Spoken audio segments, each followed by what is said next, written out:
What is the real reason that we have problems in our relationships, in our marriage, and in our lives? Let's talk about it.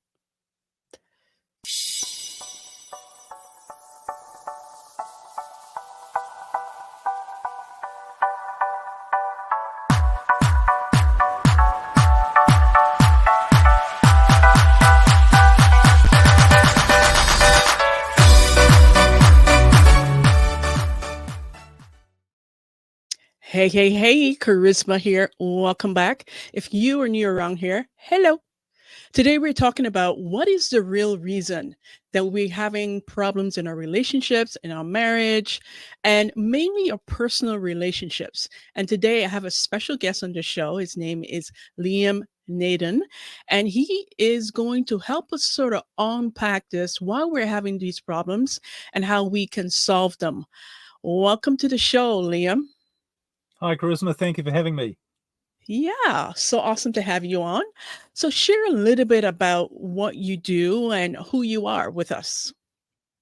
Okay, well, mainly what I help people do is to figure out how to really get what they want in their life. In other words, live the life they're supposed to be living and overcome frustration, stress, problems, because none of those things are actually a natural part of life. And we can talk about why that is shortly. But what I show people is how really to use their brain in a way that makes their life work for them in a much better way. And I have a theme, if you like, called Let Yourself Off the Hook.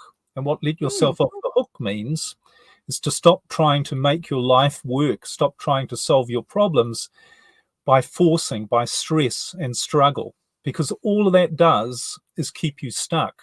And instead, what you need to do is you need to allow what is your natural creative energy to flow through you, because when you do that, you actually, on a physical level, activate a different part of your brain, and that almost effortlessly leads and guides you down the right path to getting everything that you want and solving all your problems. Wow, fascinating. You're also an author as well. Share a little bit about the books that you've written. Well, I've written books on particularly to do what we're talking about today, I guess, marriage and relationships. And I've written a 20-book series called Growing in Love for Life, which is about how to really uncover and solve the problems in your marriage, whether it be communication or even facing divorce. And I've also written my main book on relationships is called Marriage Uncounseling, which is an Hmm. alternative approach to counseling to really get your relationship back on track by, again, what we're going to talk about, which is understanding what's the real cause of the problems in your relationship and in your life. And it's different to what most people realize. Hmm. Interesting and fascinating. And, I'm very excited to get on this topic because more and more where I've gone through a divorce, so I know what it's like when the relationship no longer works for whatever reason. And then there's people that we may know that's also there's issues or problems in their marriage that may lead to divorce. And then in the news we're constantly hearing about celebrities or well-known individuals that after 18, 25 years they're no longer, want to continue to work at the marriage, or they file for divorce. So let's get into what is the real reason that our relationships aren't working, like how it used to, years ago when our grandparents were together for 50 years and more. Well, I guess that's one thing you could really question straight off. Was it any better for our grandparents? Did they stay together for 50 years for reasons other than pure love? And, the further back you go, and you realize that marriage was really more of a social or a societal contract for survival and security. It wasn't so much to do with love. But of course, in today's world, we have these much higher expectations about what a marriage should be. We don't just want someone to have children with and have a nice, comfortable life. We want someone to love and to love us and to really have a passionate, exciting, intimate life journey with. So our expectations are so much higher. And I think that's one of the reasons why many people end their relationship, is because it's not meeting their expectations. So if we come down to the question, so I think that's one reason why relationships are ending. And you really have to ask yourself, actually, is it such a bad thing? Why is it we have this belief, this expectation that you have to stay in a relationship for all your life, and if you don't stay in it, or if it somehow doesn't last, then you're the problem. It's your fault. You're a failure. You've done something wrong. You haven't worked at it hard enough. So where have we got all these ideas from? Well, again, it's all come from ideas and expectations, a lot of it through the media, that, when you're successful, when you can look back on your life and say, I've overcome all these problems in my relationship and I have a wonderful relationship, and here I am on the porch with my grandchildren around me and life is wonderful. That's not reality, but it's an image and an expectation that we've all been, drilled into our mind through watching films and the media to tell us that's the way we should live. But is that really a realistic or even a good thing? Because if two people are no longer in love with each other, well, they're simply not in love with each other. It's a little bit like, sometimes I say things to people like, well, have you had more than one job in your life? I said, yeah, I've had a few. Okay, so you were working in a job and you went into that job with high expectations and you gave it of your best and you really wanted it to work out. But after a while, you realized it was no longer working out for you, and you're putting in all this effort, and you just thought, this is no longer right for me. It's not helping me. It's not me being at my best. It's not helping the other people around me. I'll just go and get another job. Now, you don't do that and say to yourself, I'm a failure for leaving that job and going and getting another one. You just say, it was no longer right for me. I did my best. It was great at the time. I learned a lot. I helped other people. I made a difference, but it's no longer right for me. But somehow with relationships, we've got this into our head that if it's no longer right for us, then there's something wrong with us and we need to make it right. And sometimes that's just not possible. It's not realistic, and it's not fair on anybody. And it really doesn't bring out the best in the people involved. Mm-hmm. And what would you say to a couple or someone who may be struggling with their marriage for whatever reason, that they've tried and they realize, okay, it's not going to work, but we have kids? Because a lot of people stay together because of, especially young kids, they stay together for the kids, right? What would you say to someone like that? Well, the reason people stay together because of the children is, or should I say, staying together because of the children is one of a number of reasons why people stay in a relationship that they really shouldn't stay in. And the reason they stay is because of this big thing, and it's really it comes down to the topic, the real cause of all problems. And that reason that they stay and that creates all the problems is fear. They're afraid of what they think might happen to their children if they split up. So because they've read all these stories about, children who come from broken homes, they end up a mess, and their lives don't work out well, and we're not setting a good example to our children, and it's really going to be harmful to if we split up. But all of the research, and certainly all of my experience too, working with people in various situations, and as you know, I do a lot of work and have done a lot of work with couples and relationships. All of the research and everything that I've seen shows that in reality, two parents not living together or breaking up and therefore not living together does not have a negative effect on the children per se. What has a negative effect is the attitude of those two people, of the two parents. And often there are many, many children who are far more harmed when they're brought up by two parents who aren't in a happy, loving relationship, where there's conflict in the home, and where they can feel that the two parents just aren't getting on. But the really big reason why, and this is why I want to talk about what I really would say to people who are considering divorce or splitting up, but they're worried about the effect it might have on their children. Your children are going to be fine if you are fine. And think about this. If one of your children was in your situation, say if you had a child who's 10 or 11 years age, imagine they're 20 years older or 10 years older, and they come to you and say, Dad or Mum, I'm in this marriage and I'm not happy, but I'm worried about the effect that that it might have on our children. Or I don't know what to do. I don't know what's going to happen to me or happen in the future. Now, what you would say, the advice you would give to your children, if they were one of your children, if they're in that situation, is don't be afraid. Don't be worried. You are a great person. Your life will turn out great. Okay, this didn't work out for you. You've made mistakes. Your husband or wife has made mistakes. That's life. But you're still a good person, and you'll find someone else who'll be even better for you. And don't worry about your children, because what your children want more than anything is for you to be happy. And when they see that you are being happy and you're not being held back by your fears, that's the example, that's the lesson you're going to teach them about how they should live their life. Don't be afraid. Don't worry about what other people think. You are the most important. You are a special person and you deserve the best. And if you're not experiencing the best where you are, you need to be honest and move on. Mhm.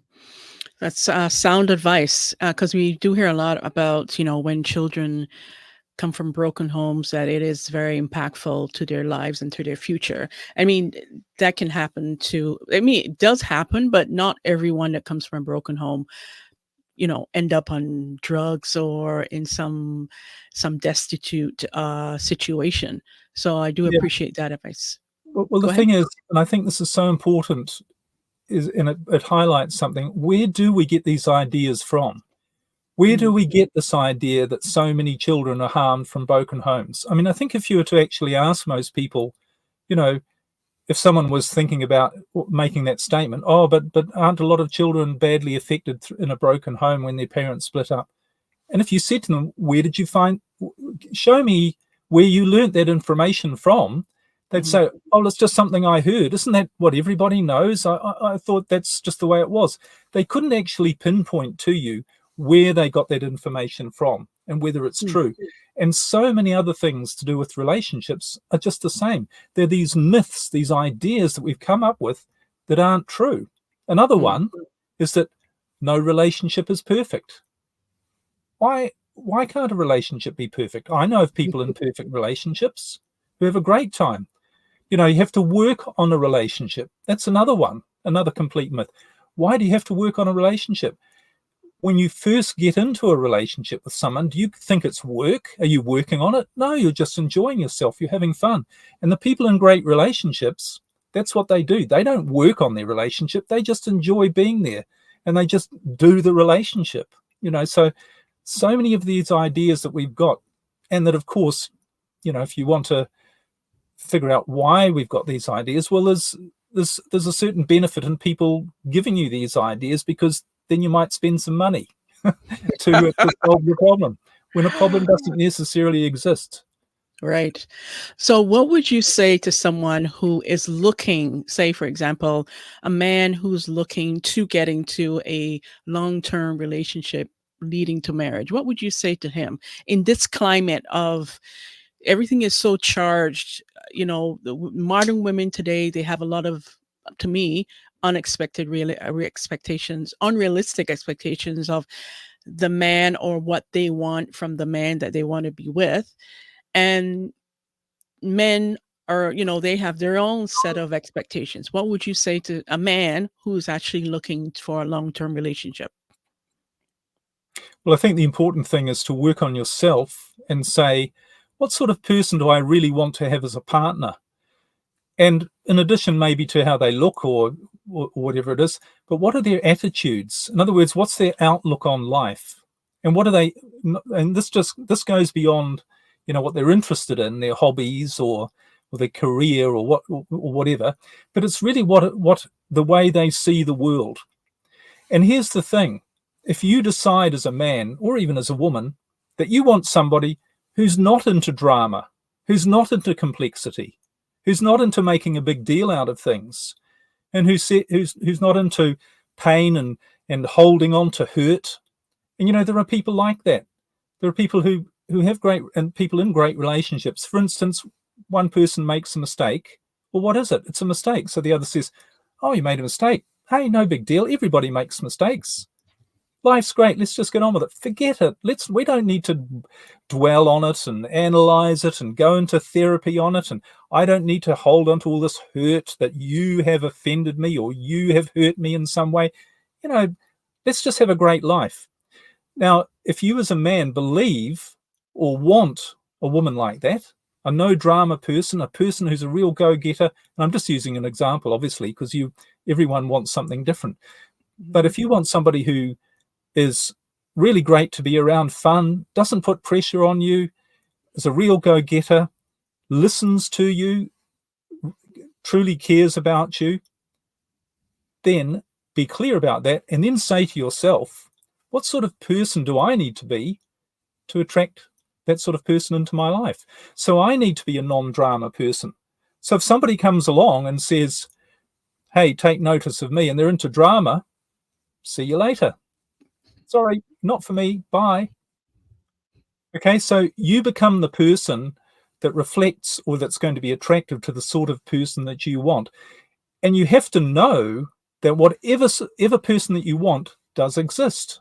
So instead of saying, oh, all women are full of drama, or, everyone's complicated, or we live in this world where everybody's stressed and there's so many bad things going on, if you don't want to believe that, if that's not going to help you be a better person, then why would you believe it? Because everything is perception.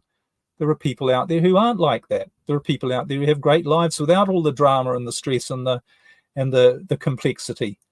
So if you want to have a life like that, be that sort of person, and that other person will show up.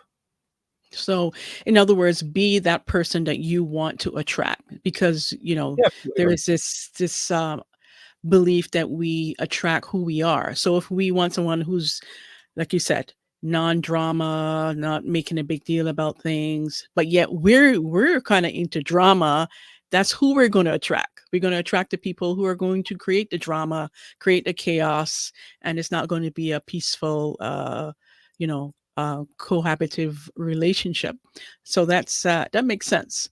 And what about the woman? The modern women today, they not when I say, I'm generalizing now, but when you go on social media or you see things posted and women are being interviewed, they have these expectations along the lines of they want a man that's 6 feet tall, he has a six pack, and he's making six figures and above. And to me, that's not always realistic. What would you say to a woman who has those ideals in her mind, that she wants a man that has those three things? What would you say to her? Well, if that's what she wants, that's what she wants. I don't think that's really what any woman wants. It's what they think they want. And of course, people's opinion is shaped by social media. So if you want to be an individual thinker, if you want to know what you really want, if you want to know what's really going to make you have a truly happy, successful and fulfilling life and successful relationship, then one of the first things you should stop doing is being influenced by social media and by what society is telling you should have and what your expectations should be. Become an individual. I mean, how many individuals are there out there? How attractive are people who are individuals, who aren't interested in what they're supposed to have, or, they're a lot deeper than that. They think about who they really are. They know who they really are. They know what's important to them, and they believe that they can have a life based on those values and those beliefs and those things that they enjoy and that are important to them. So if you just say, well, this is what all men are like, you really need to question, what's who is telling you that? Because it's all in your mind, it's all perception. Because if you walk out the front door and really look, you're going to see that all men aren't like that. Mm-hmm. So true, so true. And that is the truth about most of us, about most things. We don't really know why we do things. We don't really know why we have problems in our relationship. We think we do, and we can spend years trying to figure it out, but we don't really know. They're just theories and ideas as to why things are the way they are, but we don't really know. And the other thing that really struck me was she said, I made this promise. Well, I'm sorry to say, how many people are in a lot of pain because they're holding on to this idea that they made a promise and they can't give up on it. They can't change their mind. but that really doesn't make any logical sense, because you can make a promise at a particular time because you believe, with the information you have at that time, that you're making the best decision. But if other information comes along, if circumstances change, then holding on to some words that you said at a certain time in a certain place with a certain set of circumstances that have all changed, holding on to that just because you have this fear and belief that you shouldn't change it, and you think there are bad things might happen to you if you do change. If you break your promise, what might happen? People will say to you, you're a failure, you broke your promise, you're a bad person. All these fears again. But it doesn't make any logical sense, does it? If you're harming yourself, if you're harming other people, just because you've hung on to an idea that you thought was right at a different time, but is no longer right, that's not helping anybody. Mm-hmm. I think the challenge is with the revelation that they haven't been together for 7 years, that they've pretended in public. Now, I am not one for sharing all of your personal business to anyone, but these are two individuals who are, people look up to. They're very well known in the public sphere, in Hollywood and so on. So they pretended that they were still together for the last 7 years. And I think this is what people have a hard time. Most people, as far as my understanding, people understand. People have problems. They have issues in their relationships. It's not the easiest thing. There's ups and downs and so on. But yet to pretend that you were together, living together, still in a cohesive marriage with whatever problems that's happening, pretended for the last 7 years. I think people have a problem with that. Yes, out of curiosity. Yes, maybe out of just being judgmental. But I think fundamentally people are wondering, okay, you guys are just like any other person in the relationship with ups and downs. Why keep it a secret? Why pretend that you and Will were together for the last 7 years? Even on that show, you saw the clip. I apologize for the technical difficulties with the video. It's a little bit grainy. But when she went on a show a year after they separated, and she was asked, like, how do you keep, marriage juicy or spicy? And she didn't led to the fact, well, Will and I are going through some problems now or challenges, and we're not together, we're separated. She pretended that, everything was fine. So I think that's where people are having the problem. Why pretend? Well, why do people do anything? They do what they think is right at the time. They try and protect themselves and the ones they love. And maybe by sharing with the world they're having problems, maybe they're going to have the full force of the paparazzi and all the media coming down on them and analyzing everything and picking their lives apart. And I don't know if they have children or whatever, but they have other family members. Maybe they didn't want that. And would you want that if you were in that situation? Admitting that, exposing what essentially is nobody's business anyway. I mean, why do you have to tell the truth about your private life to anybody? It's none of anyone else's business. I get you. I hear where you're coming from. So why now? Why talk about it now? And I have an answer for that. An answer for that, but I want to hear what you have to say. Why now? 7 years, you've lived a facade. You've lived something in public that's not actually true. Okay, for whatever reason. Why now? Why are you telling the truth now? Because you're gonna have the same paparazzi. You're gonna stir up more curiosity now after the fact. 7 years that you've lived apart, more now than if a year into it say, "Hey, Will and I we're separated. We're going through some stuff. If you want to share it, if it became known." But they went through for the last 7 years extra measure to keep it a secret. They would still show up together at events together. All of the events, they would be like embracing, loving couple. Like they went full force out to keep this thing a secret. So my question is, why now? Well, I don't know, but maybe they've decided that they can cope with it now, or that, that they couldn't cope with it before, or they decided they were going down the wrong track by keeping it a secret and it's not such a big deal. I mean, if we're talking about why people tell lies and how terrible it is that people tell lies and they should always tell the truth, and particularly people in authority or people we look up to, well, don't you think that probably 99% of people are going to be guilty? How many people are really honest? Look at all the politicians in the world, but Oh, look at yeah. people in general. If you've got people coming to you and all sorts of pressure, why should you tell other people what isn't essentially any of their business anyway? So maybe now they've decided, again, I think really it's not really that relevant, because I think, what keeps people stuck in their life, and I'm in the business of helping people get unstuck. And one of the things people need to realize is if you really want to live your life and you want to be happy and live to your highest potential, which is what you're here for, and you don't want to be spending your life with problems and stress, and you want to have enough money to do all the things that you can wake up in the morning being excited by, you need to do something different to what most people are doing, because there are very few people like that. There are very few people who are living to their full potential, who are happy and excited about their life, and who aren't bogged down with problems and stress all the time. So you need to figure out what they're doing. And the sad part is, and when I coach people with this, they start to see this, is that most people are doing what I'll say that again. What most people are doing, what everyone else is doing, only because everyone else is doing it. So, well, everyone else is analyzing the personal lives of celebrities, and everyone else is following all that. So I'll do it. They don't even think about it. That's what they're doing. And that's just an example. So many, everyone else is watching the news. Everyone else is worried about what's going on. Everybody else is doing all of these things. But are all those other people, are they happy? Is it working for them? Is it helping them in their life?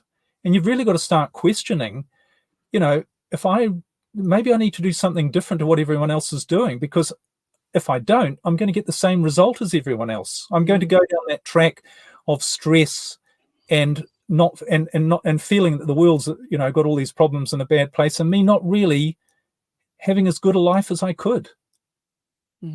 Makes sense. So there's a follow-up clip to it, and where she's sort of changing her original story a little bit. I want you to take a listen to this. And I think, just like we were talking about, I think there's so many of us who, hold so much, specifically women, and feeling like we're going to be criticized. We're going to be can't say anything. judged. You can't say anything. And the beautiful part about it is, like, this whole journey, as difficult as it's been, has just brought Will and I closer in such an authentic way. Instead of trying to be a thing, it's like just tearing all that down and finding what's true between us. Wow. And it's been beautiful. It's been difficult. It's been difficult. But beautiful. Because one thing people were really still concerned about, or confused about, really, was, okay, hang on. They've been divorced in theory, but not on paper. Yes. They were not together, but kind of pretended they were together. So I had trouble articulating exactly why that was. So now that you've had more time, why was that? We really needed time to get solidified, because at the end of the day, Will and I love each other. We had to really figure out what we wanted before we went into the world to say what was going on, because we were in such, we were just kind of in this very fragile place. And so now we're just super solid. And so now I can actually talk about what the journey has been. So Will talked to the New York Times, or gave a statement, and this is what he says. We'll put it up on the screen. This is from the Times itself. The memoir, Will Smith said in an email, kind of woke him up. She'd lived the life more on the edge than he had realized, and that she is more resilient, clever, and compassionate than he'd understood. And this is the quote. When you've been with someone for more than half your life, he wrote, a sort of an emotional blindness sets in, and all you can do, and you can all too easily lose your sensitivity to their hidden nuances and subtle beauties. It sounds like an emotional blindness. He didn't see you. Is that kind of what it was, that he... I think, that's so universal in relationships. He didn't see me and I didn't see him, right? And so we kind of had to go our separate ways to see each other. Because when you're in a relationship and you're kind of just pulling at that person to be something for you, you refuse to see them. And so we had to go our separate ways to really look at ourselves and see the blocks that we had in order to find a way back. It's like we are in a place now that we are in a deep healing space, and we are really concentrating on healing the relationship between us. So it may not be the divorce on paper anymore? There's no divorce on paper. I mean, not on paper. There might not be a divorce in theory anymore? Yeah, no, we really have been working hard. Oh. See? Okay. Well, I didn't know that. We might I was trying to think. Well, I totally missed that on the whole. That's the whole thing. So wait, just so I'm 100% clear. You were divorced, not on paper, but now we might be a point where we're back together. We are working very hard at bringing our bringing our relationship together. Back to a marriage again. Back to a life partnership. Yes, because here's the thing about husband-wife marriage for me, my healing process. I came into that with very specific ideas, right? Very specific ideas that were blocks to me just seeing Will as who he is. He can't be this perfect, idealized husband. Yes, of course. I have to be able to accept him for the human that he is. He accepts me for the human that I am, and we want to love each other there. Okay, so you might like live in the same house and have the same... Yeah. Okay. Well, that's the only part. That's the only part in the special that I felt like got lost. Well, guess what? It is found. We found it today. We found it today. Jada. There you have it. Any final thoughts on that? Well, you know, what I see is two people going through a particular life journey, or two individual life journeys, and whatever's going on, there's what's going on, and there's their analysis of what they think, why things are going on. Now, those two things aren't necessarily the same. So in other words, something can be happening in your life, and you can think, well, this is why, and this is what it means, but it might not be that. It might be something different. But I think that that's what I see. But the trap, of course, is when people start saying, this is what marriage is about, or this is, in other words, start to transfer their own experience to say, well, all marriages are like this. So in other words, we went through the struggle because everyone goes through a struggle. And I think we need to be really careful and realize that your relationship, as we said at the beginning about, you know, how would you find the ideal man or woman? It's all about yourself. You've got to say, well, what works for me? What things would I like to have in a relationship? And above all, what rules do I have to get rid of? Because the more rules I have, the more pain I'm going to create. This has to happen for me to be happy. This has to happen in a relationship. You know, as I say in my coaching, let yourself off the hook. You know, allow your life to go in an easier way. Know that good things are going to happen, and your relationship will work out the way it's supposed to. And that might be being with somebody for a while, for a long time, or it might be being with someone for a short while. But that's how it really works, rather than trying to force all these things to happen and analyze forever. You know, how many people do we know who've been in therapy or counseling? That's why I call my book Marriage Uncounseling. The more you focus on analysis, the more confusing things become. Wonderful. It's been great having you on the show today. Share with us where our audience can find you and connect with you. Well, everything's on my website, which is simply my name, liamnaden.com. I've got a marriage and relationships podcast called Growing in Love for Life. I've got coaching programs, and also all of this other stuff that I've alluded to about how to really get what you want in your life is also on my website as well. Awesome. Thank you so much, Liam, for being here today. Thank And you as very much for having me. always, oh, you're welcome. And as always, you know, I love to hear from you in the comments below, wherever you're watching or listening to this podcast. Share with me your thoughts on what you think is the real reason that we have so many problems in our relationships and in our lives today. And do follow Liam at his handle on social media and support him as well. It's been a pleasure. And as always, until next time, take care and bye for now.